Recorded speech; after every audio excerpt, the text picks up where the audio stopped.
Oh hey.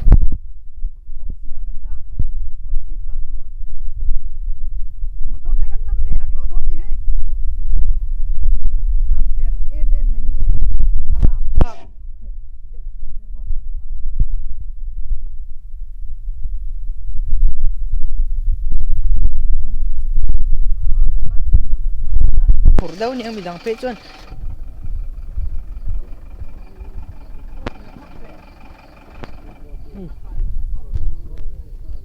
Lạc lộ khủng đây không?